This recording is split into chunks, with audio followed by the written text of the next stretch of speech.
Bonjour et bienvenue sur commentphotographier.com.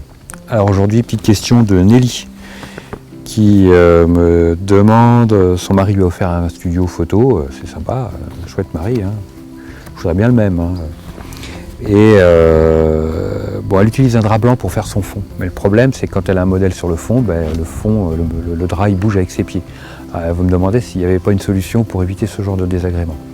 Alors Nelly, plutôt que d'utiliser du tissu, souvent quand on fait des photos à l'intérieur, chez soi ou chez un client, quand on a un studio mobile, on va utiliser, le plus pratique, ça sera du papier.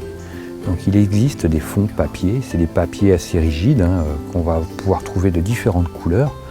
Ça sera du fond papier blanc, du fond papier gris, du fond papier de la couleur que vous voulez. Il y en a en noir, il y en a aussi en chroma-key dans le vert ou dans le bleu pour faire des détourages ou de la vidéo par exemple. Il existe tout un tas de fonds papier de différentes couleurs. Après, il existe aussi des fonds vinyles qui sont lavables et qui sont relativement rigides aussi, mais ça je ne les connais pas. Moi j'utilise beaucoup de fonds papier qui sont très, très pratiques. Parce que le fond papier, une fois que les gens marchaient dessus, qu'il est abîmé, on le découpe, on le jette. Moi le fond que j'utilise, il doit faire 2,50 m, 2,60 m de large sur 11 mètres, il y a des rouleaux de 11 mètres de papier. Et donc ça fait un tube de 2,50 m, je le mets en travers dans la voiture, je l'emmène partout. Puis ça coûte 150 € le tube, donc c'est relativement raisonnable. Donc voilà, préférez l'utilisation d'un fond papier plutôt qu'un fond tissu, parce que le fond tissu, c'est vrai que si on bouge au niveau des pieds, si on se déplace, si on tourne, si on bouge comme ça l'est pendant une séance photo, le fond va faire des plis.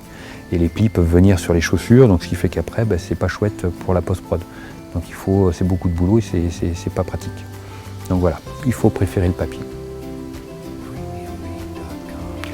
Alors merci de me suivre, tous plus nombreux à chaque fois, et puis je vous dis à bientôt sur commentphotographier.com, et puis n'oubliez pas, mettez-moi un petit like, n'oubliez pas d'aller sur la page Facebook pour faire un petit clic aussi, ça me fera très plaisir. Et puis je vous dis à très bientôt.